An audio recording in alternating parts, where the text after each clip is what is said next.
Tonight. Oh, thank you.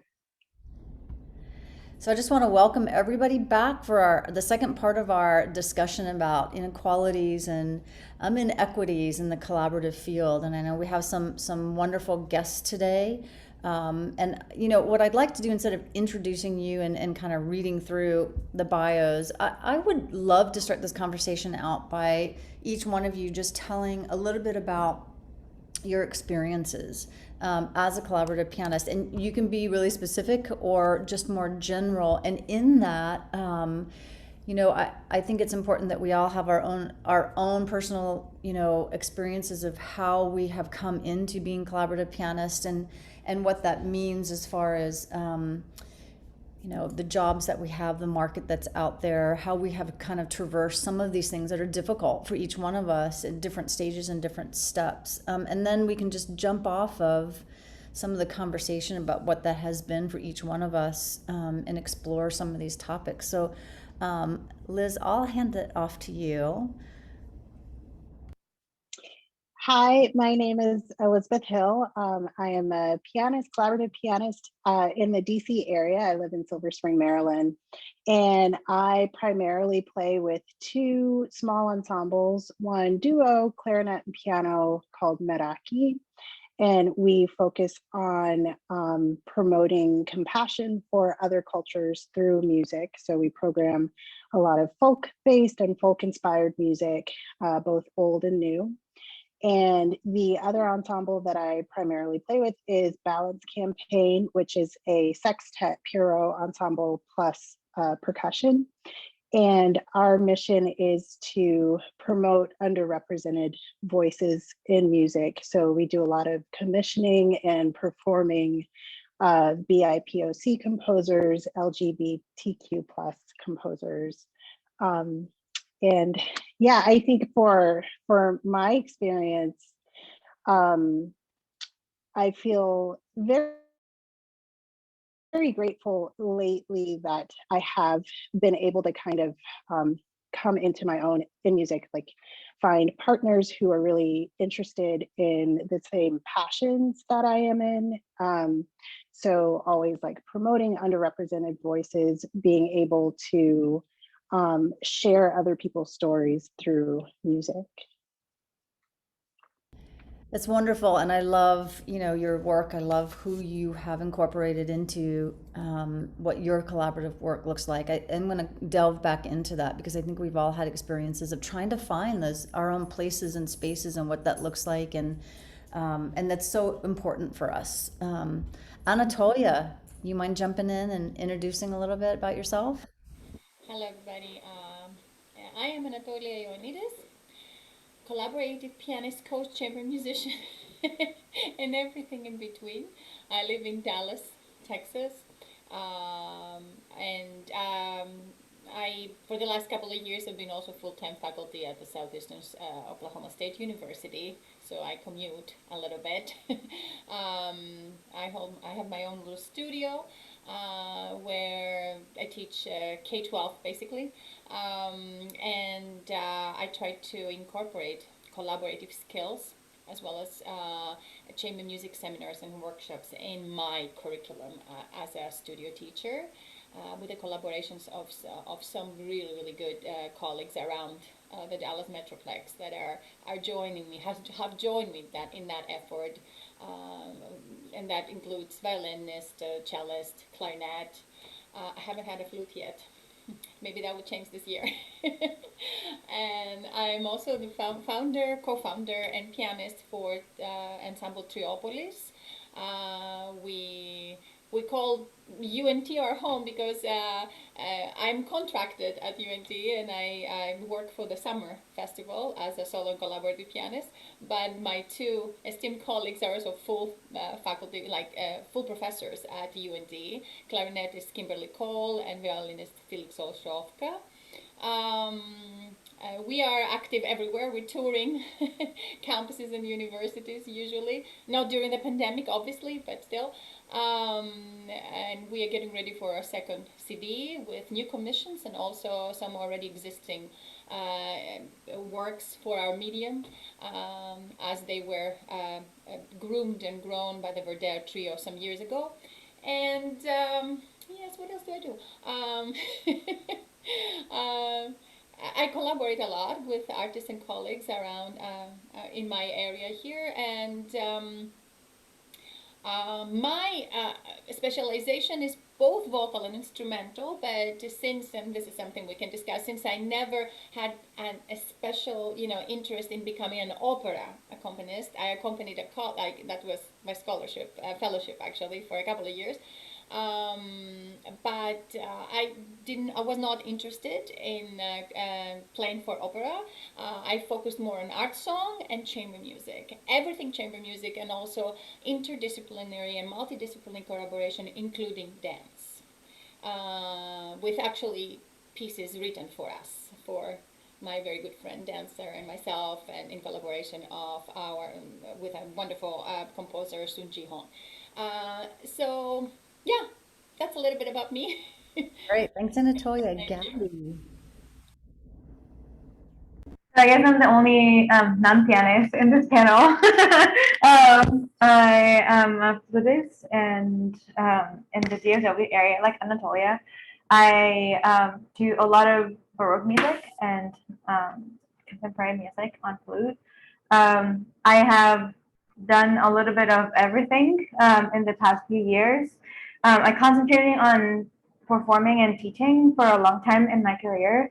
And I recently did a little bit of a shift to do more communications and fundraising for the Sphinx organization, which is a nonprofit organization that concentrates on providing free music education and funding for Black and Latinx musicians, because I saw the need to continue advocating for people like me that do not have enough resources.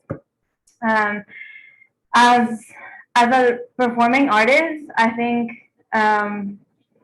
I have taught from kindergarten through college.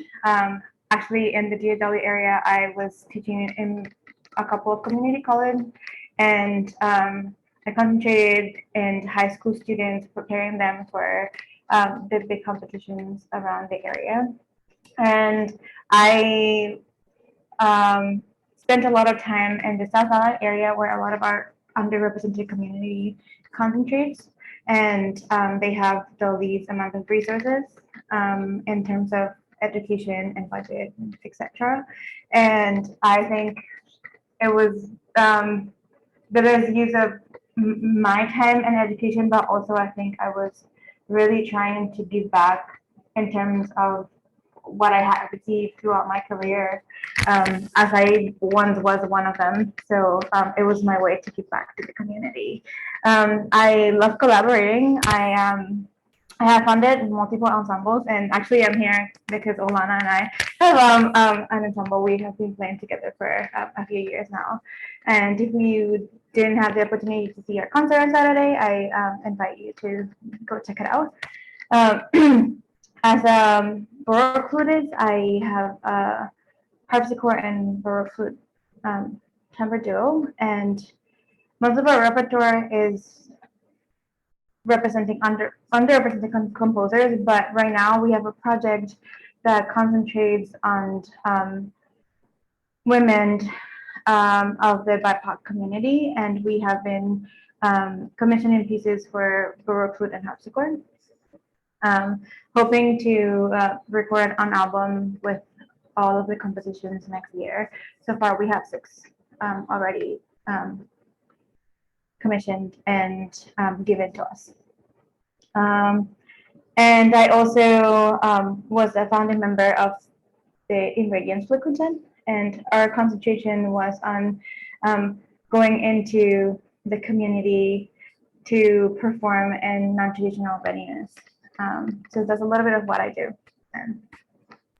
Great. Thank you. Thanks for being here, Gabby. Ilana. Yeah, thank you so much for having me again today. So a little bit about me is that I'm a pianist in the Massachusetts area. I play for a lot of choirs in the area. I'm a ballet technique pianist, so I play for a lot of ballet classes. As Gabby said, we have a duo together where we really focus on playing music by women composers. I do a lot of collaborating with my friends. We just plan concerts, and I try to do about 4 or 5 concerts with different people every year. And then, yeah, that's a little bit about me. That's great. Thank you all. Well, thank you all for being here for this discussion. I find that having discussions where have any of you heard of the Circle Way? Does that so I read this great book, and it was when we have large discussions, and I loved it because it was meant for equality in discussion, and like we go around the circle and everybody gets a couple minutes and then they have a voice, and this topic for me of there are some difficult hurdles for everybody, but if we're speaking in the collaborative sense, I think we've all experienced some of those. And what I really am passionate about is how can we advocate to change those things, and what are some of the small steps that we can take, whether it's in our communities or our jobs, no matter where we're at. I know specifically that pianists are really giving and they love to collaborate, but I don't know that there's necessarily this intrinsic place for people to advocate for collaborative pianists. I feel like we're highly motivated, we're always running and doing things, and so I'd love to hear from each one of you, a couple of ideas for us to ponder about what are some of the hurdles that you have either faced, that you're still facing, that are not equal, and not necessarily something that you can change, but on a whole, what have you done to kind of push through that and be where you're at today. So again, I'll just do the circle just like we did, and then we can jump off on some of those themes. Liz, I know you live in a very competitive city. I lived there years ago. I think that's probably one of the more difficult cities to kind of get in and entrench. I don't know if you're from that area, but tell us about some of the things that are a little bit of a hurdle, for you, and what we can do to maybe move forward. So I'm not from this area. I grew up in Anchorage, Alaska. So I came from a very, very different area. And I moved around a lot from college through grad school and just settled here while I was working on my doctorate. And I think, at least here, one of the struggles that we find is finding a way to appeal diverse programming to audiences. And I definitely won't preach that we've found the answer. I think that's going to be a constantly changing thing as our audiences are changing and as our culture as a whole is kind of growing and showing progress. But I think at least one of the things that I've done just with my 2 ensembles is that we just do it. If there's a program that we believe in, if there's a composer that we really connect with, we find a way to program their music. And if it means that we're only performing for a small amount of people, or if we're trying to connect the program maybe with like a library or a museum, trying to find a way to make the program accessible and just help give it a little bit of reach to the audience, then we try not to be intimidated by the fact that maybe people don't know of this person or they don't know that name. Especially with my duo, we found that it's easier just because our programs are folk and culture based. So we really like to try to align with, right now we're doing a lot of music that is indigenous to America. So aligning with museums or organizations that really want to promote Indigenous American voices like that. But it is a struggle. I think that's one of the main issues, and finding money too, like, making sure that you're applying for grants and that the projects that you're wanting to do really have a narrative and a purpose behind it, so that you can find either people or an organization or a combination of all to back your mission and to back your vision. Yeah, and you raised really good points. The idea of finding grants and sustaining, right, the performances and the work that you're doing. I think we all struggle with that. And I often think about those who are not in an academic situation, and the freelancers. And, I think that offers enough complexity to where's the funding for it and is it sustainable? And but I love that you are true to yourself and you just do it no matter what. Have you ever gotten Yes. pushback from somebody that you're offering a program that questions why? Or I wouldn't say that we've gotten direct pushback. We've had I've been in situations where we've had strong suggestions of, well, maybe instead of this program of all of this, could you throw in a little bit of this, or could you do a little bit of this? So, that definitely is a form of pushback. Maybe not so far as just saying a flat out no, but yes, we've definitely had suggestions of maybe ways to appeal, and we always try to say, this is our mission, this is our voice, and this is what we're programming. And if we can't present it here, or if we can't present it for you, we'll find another place to do it. And sometimes that works. Sometimes yeah, we do have to find other places, but we do think it's most important to stay true to our beliefs than to just kind of assuage other beliefs. yes, I totally agree. I'm sure, and as women, we have a panelist of women today. At different periods of my life, I may have not felt that I could say, no, okay, I won't do that. Or, I think that has something that has evolved. But I think that I have now taken on, as a collaborative, you can give and give to everybody else. But then when you really do find your own identity, you just have to be strong, even if there is pushback. How many others have felt that way, where there's pushback and you've might not known how to go through? Like, have you had similar experiences, and what was your outcome? Did you say yes, I can include that, or like how do you traverse some of those things? I can go first if nobody wants to. This might have been different for Anatolia. I moved here about 6 years ago, and I'm like, I don't know, I guess like what you call like the whole combo, right? Like I'm a musician with disabilities, who is a woman, who is an immigrant, who is like part of the LGBTQ plus community. So it's like there's a lot for a red state to like go against. So I have received a lot of feedback. I mean, pushback. But I think before I was here, I was in Massachusetts for most of the time that I was in the United States.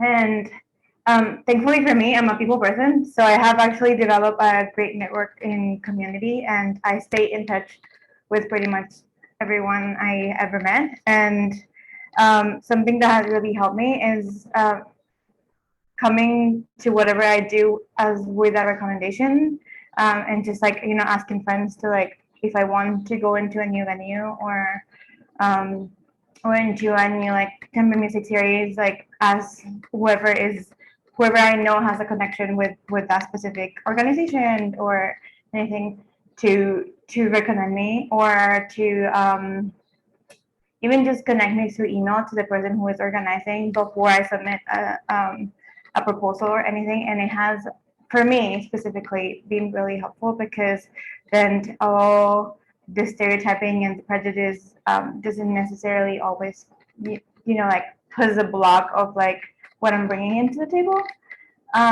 It doesn't always work, but sometimes, and I always say this to my students and to everyone that I work with, you kind of just have to like keep going. Like if you believe in something and you think that what you're doing is going to have a great impact in not only your career but the people who you're going to touch later, like your audience, you just kind of have to keep going and keep trying, because you will find somebody who wants to help you, who wants to believe in what you're doing, and it's gonna support you, and it's gonna kind of like help that become a trend instead of like just like stopping or kind of like changing your values because somebody doesn't like what you're doing.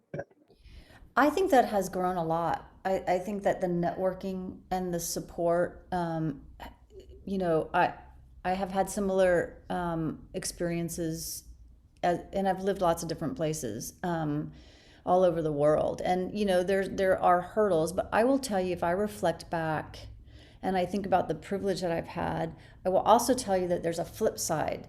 Um, if I move to a city and as a white woman, they said, okay, well, you know, what have you done? And I said, okay, I did this, this, and this. Immediately the doors were open and then say, okay, well, you can come in and play this, this, and this. But, you know, we're not all experts in all of these different, right, fields in the collaborative work. But then I would see other people who might not have had the privilege and weren't white, and the door was not even open. It was, you know, so, you know, and as a member of the LGBTQ and a very strong woman, I've had that backlash of, no, we're, you know, I get that, but I would like to change, because I think that there's so much more empowerment and conversation, which is great, because even 10 years ago, collaborative pianists weren't having these conversations. We were too busy and, right, and we were trying to work. But I think the conversation for equality in jobs, I don't care if it's a gig with one or the other. I just think that we have to speak. That's how I feel. You may not, you may have a different idea of how to do that, but I feel like I have to speak for the pianists who are trying to get these jobs. And if that means I don't, you know, take all the jobs, I don't do it. And I try to look out for those others to build and support them. How do you all feel about that in your communities? Should I go? Um, I'm right with you, Stacy, and quite honestly, for those of us in this kind of a little bit over our 30s, let's put it this way, and have come into this mid-career phase with quite a bit of experience behind, and personal experiences, professional experiences, the positive and a negative, the biases for different reasons, and that we have experienced ourselves, and the biases and discrimination that we have seen, we have witnessed with our colleagues. And we have, I feel, the duty, it's our responsibility to do something. And in academia, for example, my big struggle is accepting things that I know are extremely unfair. They're downright, actually, they should be, in an academic sense, not allowed. They should be struck down. As a faculty member, but a collaborative pianist faculty member, the discriminations and the differences between my status with other uh, colleagues of the same rank, uh, that are not collaborative pianists, though, so they are not considered staff. I don't necessarily think there should be any difference between faculty and staff either, but that's a different conversation. Um, and I always felt that I have to speak up, even if that means that maybe I have to decide that this job is not for me. Because at the end of the day, if we keep accepting it, it will never change. And I know, especially younger people, may not have that luxury of saying, yeah, okay, but I also have my other source of income, and I'm in a partnership, I'm in a marriage, we can make it until the next one comes. But and they could not say it. But for those of us who can, and who can strike down some gigs that are unfair and unbalanced and biased and downright out, like racist, or institutions or organizations that we're involved in and do not follow our values.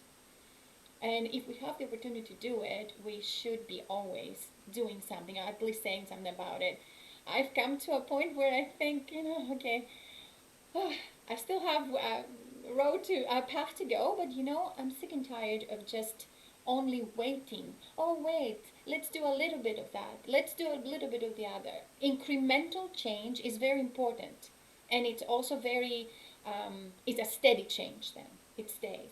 But at some point, we also need things that we have already sort of not just discussed, but we have already conquered in a way, at least in terms of the ethics of it all and the morality of it all. We should claim it too. We cannot take 10 steps back, three steps forward and 10 steps back every time there is a change. That is most of my frustration, actually, that we don't, not that we don't go fast enough, that we don't implement fast enough, that we always, even in this era of the pandemic and George Floyd and Black Lives Matter and the movement of kind of trying to bring underserved and underestimated too, and underperformed composers and people that did not have the opportunity or they were not exposed, they were not given the same opportunity like some of us, some others were given. And although we know it, we still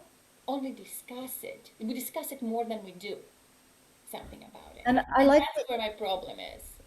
I do like the idea. I don't know who it was this week that talked about our own fingerprints, right? It's our own experiences and culture, and then how that transfers to our music. So, have all of you experienced having to take jobs that maybe you weren't necessarily good at, but you did it because you had to do it. But I think it's important as collaborators that we don't have that stigma that every pianist has to play everything equally well. And at the same time, Alana and I were talking about it before. Sorry, there's a little bit of noise. We were talking about it before that the pay, the unequal pay, and how that transfers to what can you charge. Can you charge what your value is, or do you have to charge what people are getting in the area that you live in? Are people undercharging just so they can have more of the jobs? I would really like to have a standard that creates equality in the workforce, and maybe that would help us. So then we don't feel like we have to take everything. Alana, I know we were talking about a little bit about that before. What do you think about that? Yeah, I think it would definitely help. I know I've had this conversation with so many of my friends, and some of the forums I'm part of, through Facebook and places like that. It's a question that comes up all the time. Like, what do you charge for this? Or, and it gets so specific, per piece or per hour, or do you charge for your practice time or just your performance time? And I think it's just such a tricky thing to do because everywhere you live, there is going to be, kind of a different standard. But even within that standard, if you have somebody who's, at the same level as you, but they're charging less than you, then how do you compete with them? So it's just so tricky. Yeah, does anybody have any thoughts about that and what's worked for you and how we can navigate that?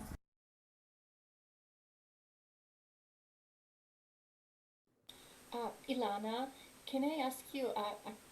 I couldn't hear you very well. There was like breaks. Could you repeat that statement, that question about Sure.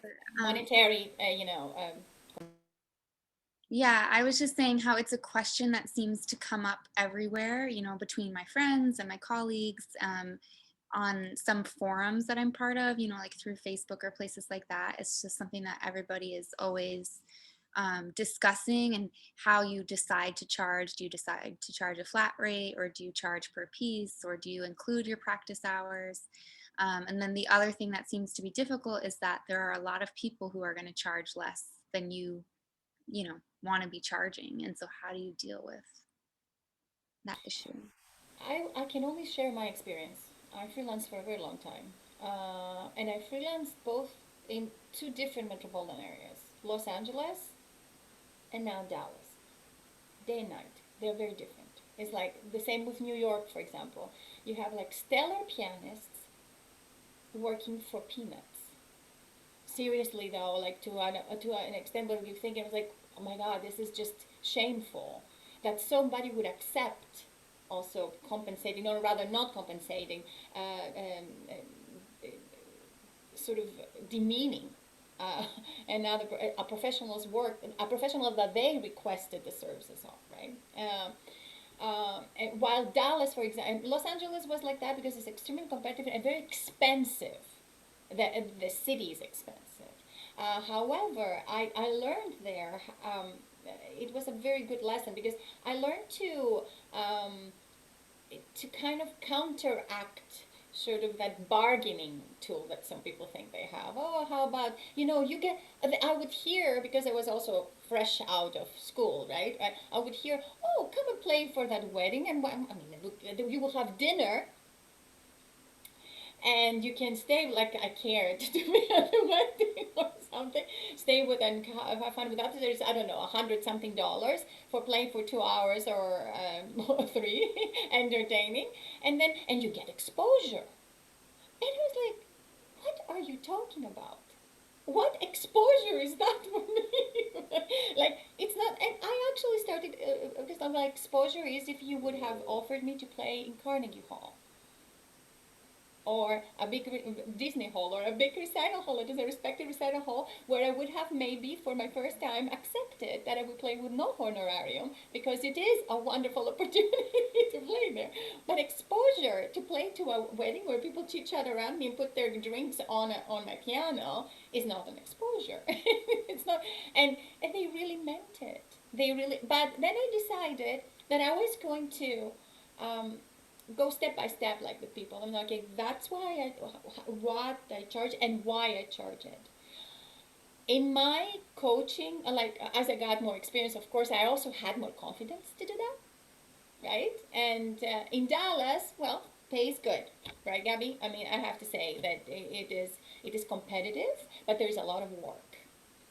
and um, and there are rates, and depending on your experience, depending on your demographic, exactly where you live, right? When I was in Denton, I could not charge as much, or I would never charge UNT students also as much as I would charge somebody, a professional that hires me privately.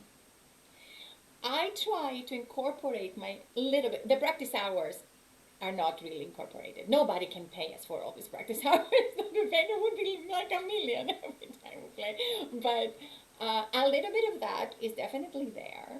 And I found that offering a package deal is a little bit more, and with students too, because they know their commitment. They know that you are committed for so many hours, so many lessons, and extra, because you, depending on how advanced, it's different to play with a DMA student, is basically your colleague, and different than an undergrad that you're actually coaching them, you're helping them learn their repertoire very often. So, and all that is incorporated on my spreadsheet. When I give them sort of like the monetary analysis of why I'm charging what I'm charging. I know that it's not for every city because of how antagonistic it can be and how many wonderful pianists you can find in DC or New York or Los Angeles, and the expensive, the sort of cost of living there. It might be a little more challenging, but at the same time, I found that when you come with a plan and you just put it down, there's no negotiation. The negotiation would be always when a student would come to me, I know this is wonderful, but I can only afford so much. That's different. Then it's my decision for that student, for that person, for that professional to say yes. Let's do a discount. What is comfortable for you? And then negotiate. But when you go organized, I found like either you're not going to be hired or you are. But I found that after I started doing that at UNT, my colleagues, they like the greener, let's really like the younger colleagues that were actually studying at UNT started doing something similar and offering those rates per hour or rates as a package. And I don't know, it might be coming a little bit more from the business world, but well, this is our job. So if the plumber does it, I guess I can do it too. Yeah, great. Liz, how have you gone about this in your career? Well, I agree a lot. Like it is a business, and I do agree in that you have to be you have to be firm and just have a plan with what your rates are going to be, and try not to shift or waver. It's been a while um, since I've done collaborative work with undergraduate or graduate students. Most of my work these days is with professionals, but you run into the same issues, and especially if you have someone who's trying to hire you without without the funding coming from like a larger organization. That's where some of the push and pull comes from. And for me, it's always been the easiest if I have something already like in writing that lists out, this is my rate for this. I do have like packages of like, if it's this much of a program, this many performances, then this is what I would charge. And I don't get a ton of pushback. I've had some situations where people might approach me first and they'll say, I have this, or this is what we pay for this. And I might have to say, well, that's not acceptable for me, or it's not feasible for this amount of work, but this is what I can do for that price, or can you meet me here? So that has happened before. One thing that I like through the pandemic that I've become more just what's the word? I guess courageous about is just setting ticket fees for performances. I've never like really had to, we've always used venues or organizations to actually produce performances for us or present performances for us. And that's where all the billing happens. And through the pandemic, I've done on my own as a soloist and in some collaborative arrangements too, which you'll see tonight. We have done self-produced concerts where we might film them and then we'll have them air for a certain number of days, and we just charge like an Eventbrite ticket fee. And the first time I did that, I was terrified. I was like, oh my goodness, like why would someone go on Eventbrite and pay X amount of dollars to watch me perform for 40 minutes? But people did. People are really interested in your art. And I think when you present it at, it is both a service and it is an entertainment type of value too. And if you present it that way, then there's no pushback in that. So I think it's a lot about how you present yourself and the product that you're trying to sell, I guess, for lack of a better word. Yeah, no, it's great. It's a great point because during the pandemic, there were soloists and duos, and they would create their own social media where they were asking, if you want to watch, here's a $10 fee, or here's a ticket, and it has changed greatly. That I think the acceptance, right, that Yeah. it should be that way. And then, oh my gosh, the other thing that you said was, saying, no, that's not acceptable. This is what my fee is, and this is, I mean, and that's hard. But again, once someone changes that, then you always feel like you're in that position of taking less, right? Because you already started that path. There was an opera singer, was it last year or 2 years ago, that he made the news because he was being paid. It was a recital he was going to actually give with the pianist, and they were paying him whatever amount, and they were paying the pianist like half. And he stood up and said, "No, it's equal. You pay me the same that you're paying the pianist." But that's rare. It's hopefully we're shifting, but I think advocating with our collaborators for that as well. I know there was a question on the hand up on the primary account. Jessica, is that you? Yeah, I was just going to say that we actually have a couple questions in our chat on Facebook as well as here. So whenever you guys are ready, we can throw those Great. in. So actually, Liz, you just touched on one, and it came from me because I was curious. You said that I noticed that you had done the events online and had charged, and I was just curious how you learned to navigate that. So you touched on that a little bit already. If there's more you want to share, great. And then another sort of similar similarly themed question is, do you have any marketing strategies to promote your concert programs? So I assume that means just the ones that you're doing yourself, not with no organization or something behind you.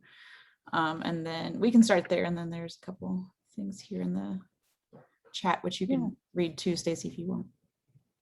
Yeah, so I think with my experience over the past year of self-producing or self-promoting online concerts, when I first decided to do it, I just kind of surveyed a few friends from different pockets, like non-musician friends, different demographics, different ages, musician friends. And I would say, hey, if I were going to present X and X performance, would you pay this much for it? Would you pay this or this? And that kind of helped me get an idea, because also, you know, we are, but definitely then we were in a very dark time of the pandemic where a lot of people were losing work, or it was just a very uncertain time for people. So I wanted to stay sensitive to the fact that not everybody had a lot of money to spend on for entertainment, but there are also a lot of people out there who really wanted and needed music too. So trying to find that balance of not overcharging people, but making sure that I could produce this concert without, you know, going into debt for it. And that was really helpful. And the ones that I've done have been very successful for me. Basically after the first one, I was like, okay, if I can stay in the black, then I'll do it again, you know, and I just have a list of like programs that I would want to do. They're kind of like the bucket list programs. So things that I might not as easily be able to get picked up by a different venue or a different organization. That's one of those, you know, I'm just going to do it myself. And it's easier to do it, I think, online, because at least for me, we've done shorter programs, like between 25 and 40 minutes of music. And it just is a little more accessible for us to put together in that way.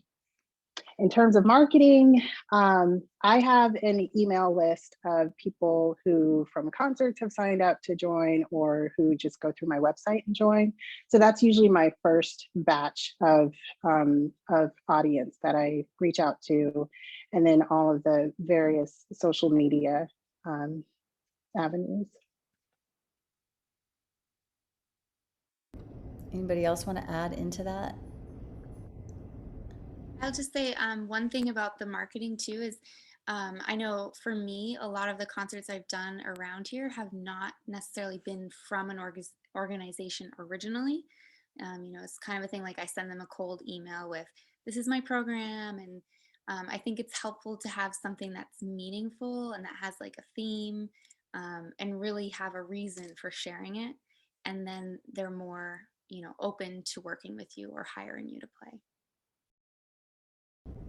Definitely, I think that's so important for us, especially now, you know, as we continue to evolve in this process. We had a couple comments on the chat, and I think if I can sum it up, if it's okay, we were talking about inequality and women in the workforce, whether they're in programs or even in the workforce, being discriminated against because they have children, or they're pregnant, or they're going to have a family, and the inability for, you know, maybe us as a whole to have, it's a union, it's not going to be a union, but something that we can, you know, ask for help, or someone to stand up for us. I think we ride solo a lot on those issues. I know I've had that, especially when my kids were young. A lot of discrimination about, well, you know, she has kids, she's not going to be able to play this as well. I don't know if we change it. I think it makes us work harder. You know, Elvia Puccinelli always says that, you know, superheroes, you feel like you're home cooking and doing, and then you run and but again, I think for me, it's advocating for everybody and trying to speak to that, so that those people who are coming into the field, no matter where they're at, have that opportunity, and we give them a voice. I don't know, have any of you experienced something similar, or?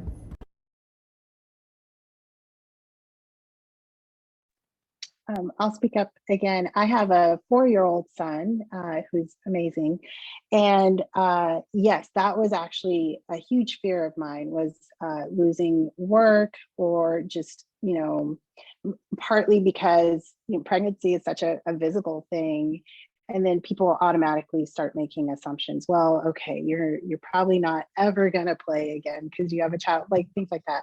And so for me, I had to work really hard in planning for after my pregnancy, like when I would want to start performing publicly again, when I would want to start teaching, all of that. I had to have like a set plan in place. And it's helpful again that most of my collaborative work is with ensembles that we get along so well, where these are some of my closest friends. So the pushback wasn't necessarily from them. It's from outside people who just maybe won't consider you as seriously to hire. Luckily, I think since I was able to get back to work and continue to perform, that's not so much a question. But I have found myself in like meetings and in rooms with people, especially men who don't understand it from the same point of view that a woman or that a mother might understand, and having to kind of be that voice in the room, like, hey, don't make this assumption just because this person got married that they're never going to want to work again, or because this person has a 3-year-old that they can't work. So again, like speaking up for people or for a demographic, I think is very important in that case. Can I One share? other thing, I am still a part of a really large Facebook group of musician moms, which was always very inspiring to me. And I know it's much more difficult, I think, for singers who are auditioning for roles, and just having that community of other mothers who are going exactly through the same thing, and hearing their stories was it made such a big difference for me and my experience. Yeah, that's wonderful. I love that story. Can I tell a quick story? Because it's a beautiful story. Um, I was playing with the symphony here a couple years, oh, maybe 3 or 4 years ago, and we had this gig where we had guest singers come in, and Thomas Wilkins, who is one of the most generous, kind conductors I've ever worked with, and I don't say that often. I was backstage, and one of the singers came in, and she had just had a baby, like 3 months old, and then she had a toddler, and she was coming backstage, and as they were walking in the back, Thomas Wilkins walked up to her and said, "Here, let me hold your baby for you, and I'll help you into this room, and you take care of whatever you need and whatever time with your children, and then when you're ready you can come out." And it was going to, first we were going to rehearse piano and conductor, and he said, "You just let us know if you need anything." And I mean, I stood there dumbfounded, and I was like, could we all have this? Like, it was such a beautiful moment. And then she just felt relaxed, and she literally did what she needed to do with her children before she went on stage. And then he was actually holding the infant. It wasn't just I'm going to say this, but I don't mean it. So I think that there are some people who do understand, but again, like, advocating for each other, and with everything. I love, Gabby, you said to check out the Freelancers Union for information on healthcare, which is, thank you for reminding me to say that, because that's so important. Freelancers struggle, I think. Obviously, in the pandemic, it was even worse, but I think there's inherent struggles that we all experience in that world. So thank you for that. And Atoya, did I cut you off? Were you going to chime in? I just on that story of yours, I wanted to say, isn't it though? Really, I mean, it's disheartening. It's very sad that we have to applaud the decency of of one conductor, of Wilkins, in this case, wonderful man, obviously, but and the majority is not like that though. And I hate to say, sometimes also from our fellow women, we have our faults, but oh, please stop. But I don't understand though it's also for me it seems that it is an excuse because it's an antagonistic and very and very hard field anyway, the field of music, especially classical music, and there is the excuse to cut out some people, worthy people, valuable people. And the same thing I've even heard with the effort for more inclusion and diversity. I have the inclination, I have the feeling that some people are apathetic or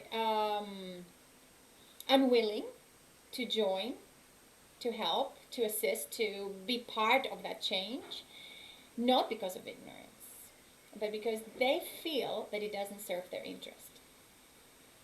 I know I'm taking it somewhere else, but I thought I should say. And I think that's what the mission of the Puerto Rico Collaborative Institute and the symposium is that racism and systemic racism it is not going to fall overnight, and it takes so many people to be active and to speak about it, and then for all of us to try to make those changes in our field, not just for ourselves but for others. For me, it's about the others that maybe don't have, even children, who don't have the possibility to go to festivals. And I know, that's been mentioned before, and have the money to go to schools and study. And they're incredibly talented and have so many gifts. So I think advocating, is really how we're going to make effective changes. If you had to change one thing just in your present day as far as a collaborator, what would you change, Gabby?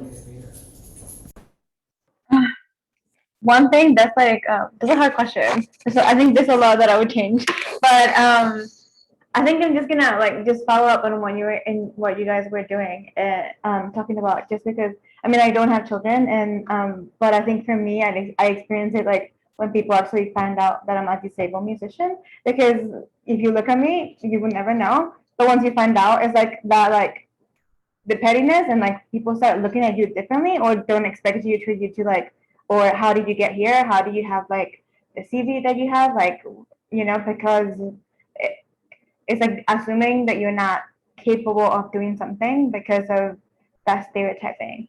And I think is, if I could change something, is that I wish people would come in collaboration with a more open-minded attitude, and just always with a blank page, of not assuming that everyone just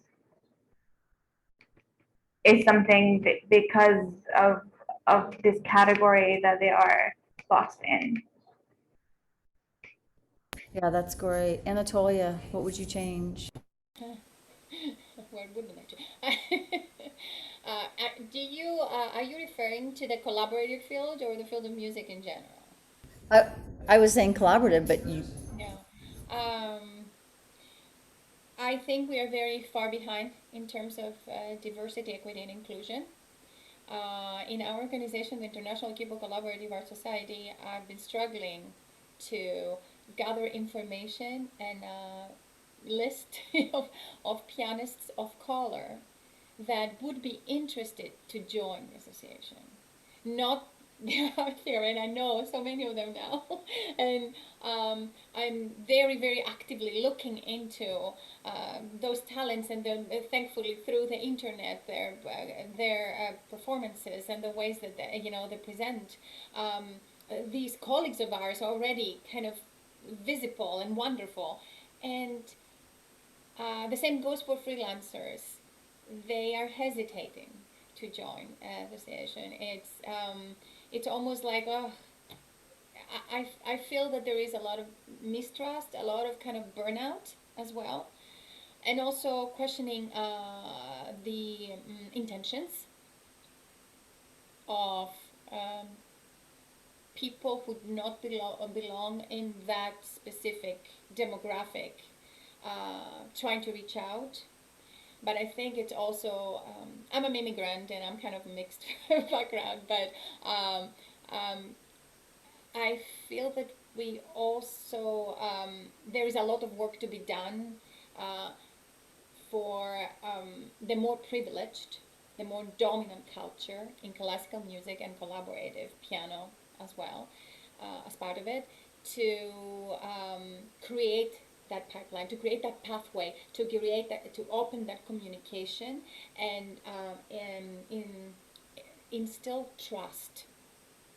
And that is not something that the people that have been affected by prejudice and bias are, um, have the duty or also come the responsibility to do.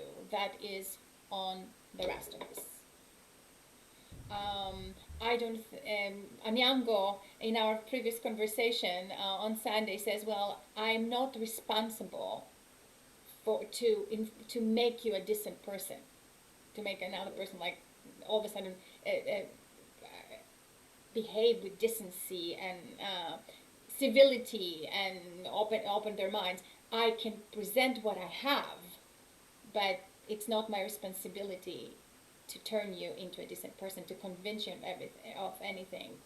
And I feel that we still have a lot of work to do with that, because now we have the conversations and now things are changing, but there are so many gaps. And my fear, being also in a mixed marriage, I'm more influenced by all that. But my husband, for example, he's a black man, and he's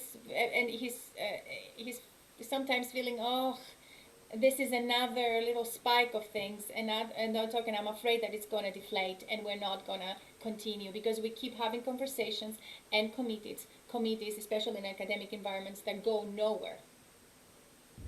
And how do you change, that? And that's my. I agree. I think I know we only have a couple more minutes, and I want to give Liz the final word, because she also has the concert tonight, which you don't want to miss.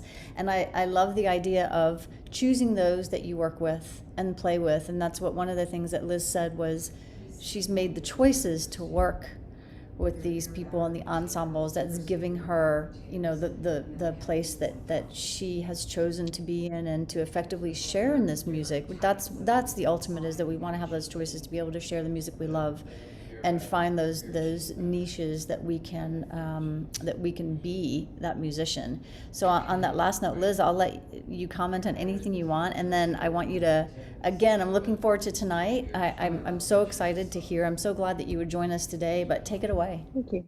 Yeah, yeah, I definitely agree with all of the earlier comments. I find myself lately, again, Anatolia, like reflecting on intentions behind other organizations or venues.